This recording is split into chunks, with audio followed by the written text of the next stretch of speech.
Good morning mga kakalsada, at ngayon naman ay nandito tayo sa may Road 10. Kasama nga pala natin si Kapitana dito at siya mismo ang nakasaksi dito sa mga ginagawa ng mga kanyang kabarangay. Kita nyo naman, tanghali, tapat na natutulog pa dito sa sidewalk sa kahabaan ng Road 10. Ganun pa man, ito, kagaya pa rin ng dati, araw-araw na mapping, yung mga obstruction talagang kiniklear ni Sir Egay. So nakakabilib talaga itong team ng DPS District 1 dahil nabirin nyo, araw-araw naging parang tagalinis na sila ng mga residente dito, pero hindi nila sinukuhan.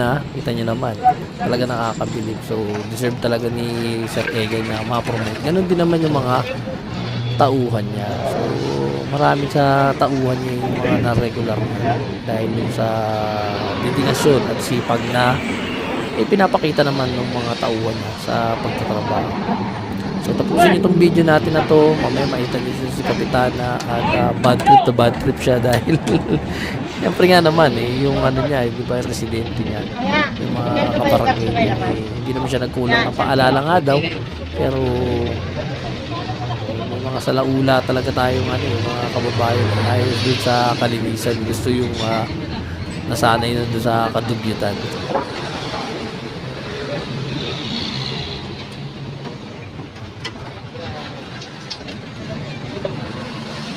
Ay pa!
Ma'am, good morning po.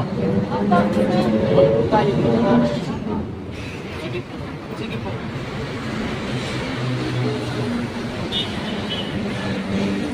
Saan na yung truck natin?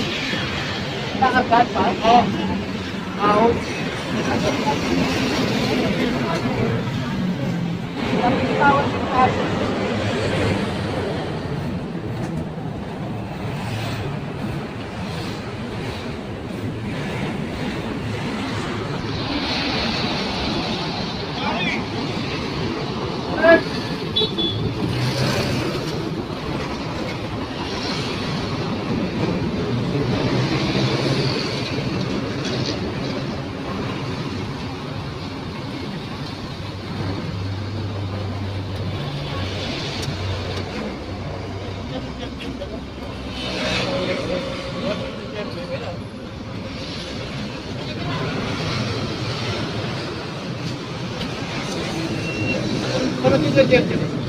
Hindi. Extend na yan dito na eh. Isa ako. Okay.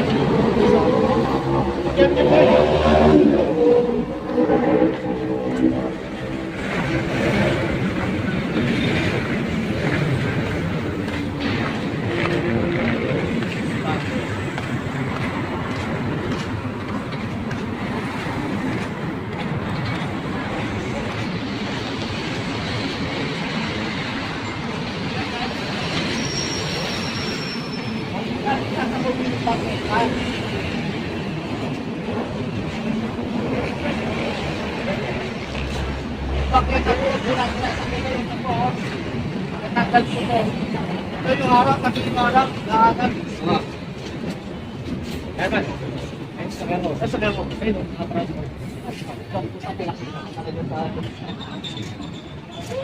Ano yung natin? Saka pa magkatapon na. Ito po kami. Ito kami.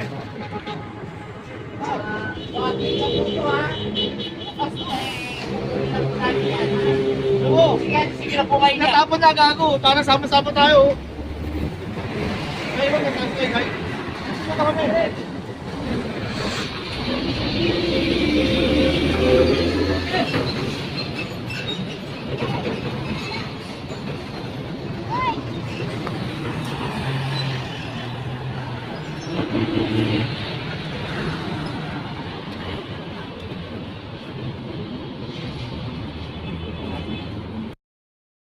So ayun, at nandito nga tayo sa may area ng Bitas at nakita nyo naman yung mga informal settlers ay talagang walang patawad hanggang dito sa ilalim ng tulay. Tinayuan na nila ng bahay. Kasama nga pala natin dito yung taga DPWH kasi ang plano nila dito lalagyan na nila ng bakod, babakuda na para wala nang nakakapasok na informal settlers dito. So, nakakaawa kasi lalo na pag umuulan, tumataas yung tubig. Baka hindi mapansin ng barangay, hindi na malunod yung mga nakatira dito. Usually, mga nakatira dito, mga matatanda na. So, yan.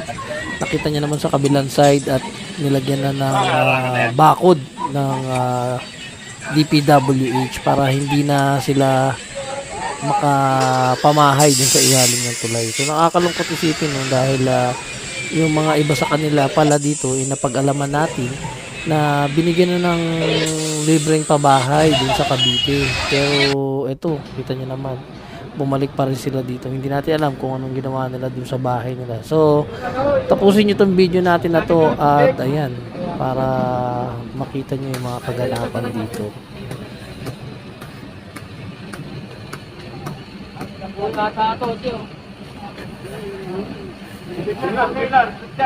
Okay.